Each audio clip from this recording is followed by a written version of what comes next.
The following takes place between 10 a.m. and 10:03 a.m. Events occur in real time.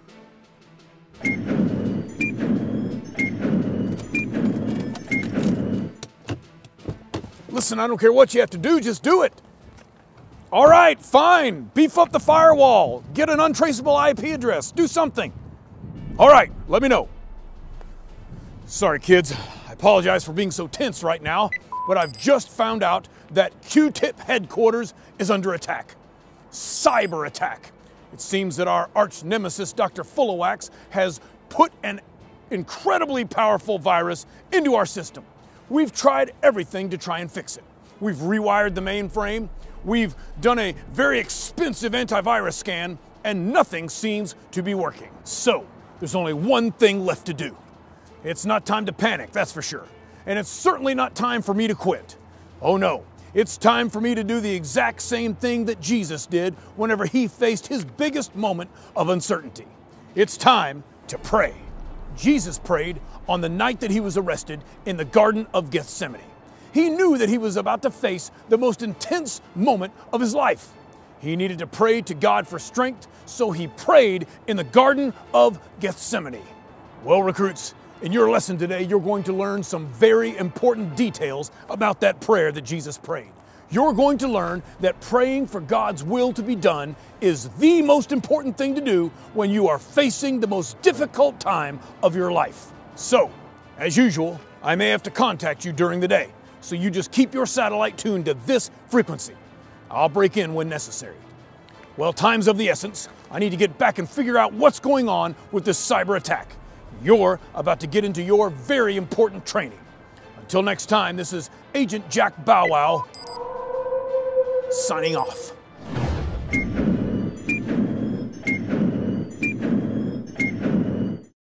So we've been learning about the last 24 hours of Jesus' life. We learned about the Last Supper, and Jesus predicted his death to the disciples. And after the supper was over, he asked the disciples to go pray with him, and he took a short walk over to the Garden of Gethsemane. He told them, "My soul is crushed with grief to the point of death. Watch and pray so that you do not fall into temptation." With that, Jesus left the disciples to pray a little further away. Jesus knelt and prayed to God. He said, "Please take this cup of suffering from me." What did that mean? Well, Jesus knew what was about to happen to him. He knew he was about to be arrested, beaten, and nailed to a cross. When he said, "Please take this cup of suffering from me," he was asking God to please not make him have to go through the pain of being crucified. Jesus knew how painful it was going to be, so he was asking God if there was any other way. After a time of prayer, Jesus went back to check on the disciples. Remember, he had left them there to pray. When Jesus went back to where they were, he found them all fast asleep. He had asked them to pray, but they were just too tired. That had to make him feel completely alone. Even in his darkest hours, the disciples could not stay awake enough to pray with him. Jesus went back to his prayer spot. Remember, he had just prayed and asked God if there was any possible way he could save the world from their sins without having to suffer and die. But then Jesus prayed something so powerful. He said, "I want your will to be done, not mine." That means it doesn't matter what I want. God, I want what you want. That is an amazing attitude, isn't it? Today you're going to learn some important lessons from Jesus' experience in the Garden of Gethsemane. You're going to learn that when you face your toughest moments, there's only one thing to do: pray.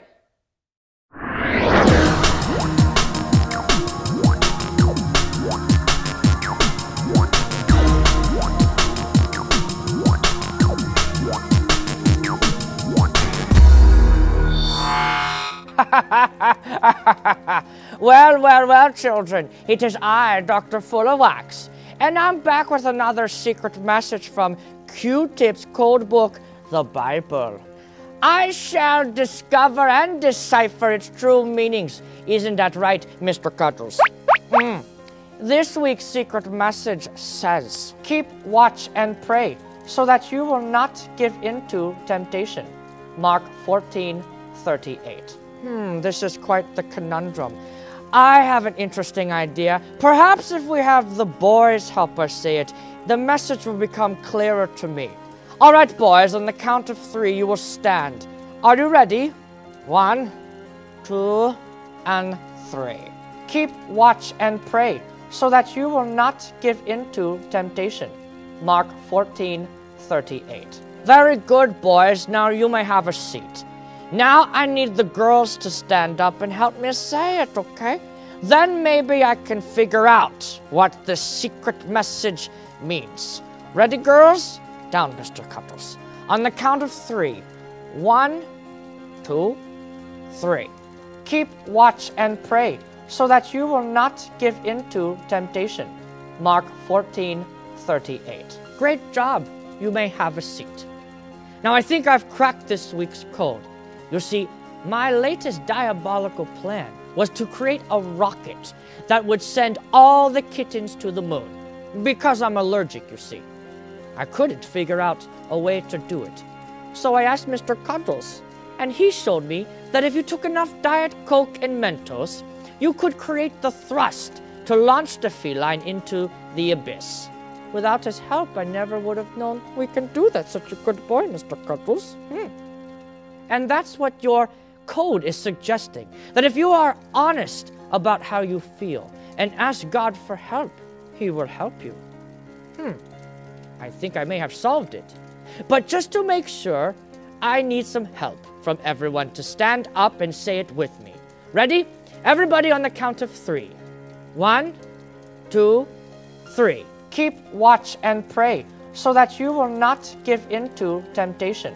Mark 14:38. Good job, everybody. You can have a seat. Well, Agent Bow Wow, looks like I cracked your code and learned something that would make me a better person.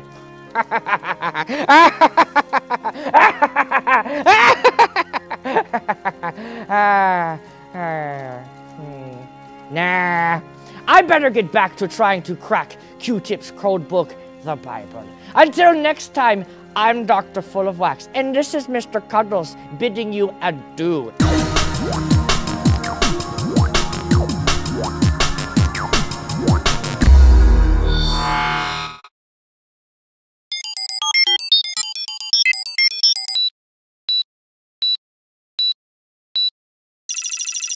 Hello again, recruits. It's me, Jack. By now you've heard all about Jesus' prayer in the Garden of Gethsemane. Well, now you're about to get into the most important part of your training. Your leader is going to teach you a lesson called Time to Pray. It's a lesson that's going to remind you that it's so important in the most difficult times of life to pray. You're going to learn 3 important details about how Jesus faced the most difficult test of his life. So, listen carefully. It could change your life. This is Special Agent Jack Bow Wow, signing off. In the book of Ecclesiastes, Solomon teaches us, there is a time for everything under the sun. There is a time to cry and a time to laugh. There is a time to rest and a time to work. There is a time to mourn and a time to dance. It's important that your response matches up with what it is time for. When you have a big test tomorrow, it is not time to play, it is time to study, right? When you're at a funeral, it is not time to dance, it is time to mourn. Well, when you face the most difficult moment of your life, what is it time to do? Panic? Freak out? Blame someone else? Throw a fit? What is it time to do when you face the most difficult moment of your life? Jesus answered that question for us in today's Bible story. Do you remember what he did? Jesus knew that when he faced the most difficult moment in his life, It was time to pray. Jesus took the disciples to the Garden of Gethsemane to pray. Did you notice what the first thing Jesus said was? He said, "My soul is crushed with grief to the point of death." In other words, I am so sad right now, I feel like I could die. What was Jesus doing when he said this? He was doing the same thing that we should do when we come to God in prayer. Be honest about how you feel. Jesus was really hurting, wasn't he? He was being honest and saying exactly how he was feeling. That's exactly what you need to do as well. When you're facing a difficult moment in life, it can be very hard on you. You get worried, you get scared. You don't need to put on a fake happy face and pretend to like everything is just wonderful. You can be honest about how you're feeling. Tell your parents, your family, your friends, your pastor how you are really feeling. Be honest about how you feel. Not only that, but ask God for help. Jesus prayed to God and said, "Father, everything is possible for you. Please take this cup of suffering from me." He knew it was going to be a difficult few hours as he was about to be arrested and put to death. He prayed to God for help. "Please take this cup of suffering from me." When you face the most difficult moments in life, a sick family member, a bully at school, a friend who turns their back on you, ask God for help. You can't handle life's huge problems on your own. Don't try. Instead, do just as Jesus did. Ask God for help. Not only did Jesus ask God for help, but he added a very important part to his prayer. Do you remember what it said?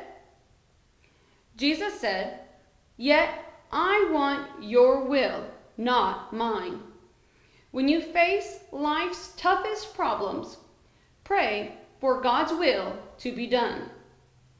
Jesus didn't want to have to suffer, but he knew that this was the only way that you and I could be forgiven of our sins. So he prayed for God's strength to face the test, and he prayed for God's will to be done. That is how we need to pray as well. We don't like to suffer and go through tough situations, but we need to pray for God's will to be done, not ours. Sometimes it takes difficult situations in life to build our character and our trust in God. Although we don't like difficulties, it is often in those difficulties that our faith grows the most. Without difficult moments in life, we would never have our faith tested. That's why we have to pray for God's will to be done and not our own. One thing is for sure, God's will is that we not just survive, but thrive. He wants us to make it through life's toughest tests and problems with his help. So, when you face a difficult moment, it's not time to panic. It is time to pray. Where did Jesus take the disciples after the supper? Jerusalem, Garden of Gethsemane, or the White House? Garden of Gethsemane. What did Jesus ask the disciples to do? Watch TV, eat and sleep, or watch and pray? The answer is watch and pray. Was Jesus excited to be crucified? Yes or no? The answer is no. What were the disciples doing when Jesus came back to check on them? Sleeping, praying, or dancing? The answer is sleeping. Whose will did Jesus pray would be done? His will, God's, or Peter's? The answer is God's. According to our lesson today, when you face a difficult moment, be what about how you feel? Truthful, scared, or honest? The answer is honest. According to our lesson today, ask God for what? Help, money, or peace? The answer is help. According to our lesson today, pray for God's what to be done? Dinner, will, or plan? The answer is will. Where was our power verse found? Luke chapter 15, verse 13, Acts 8:9, or Mark 14:38? The answer is Mark 14:38.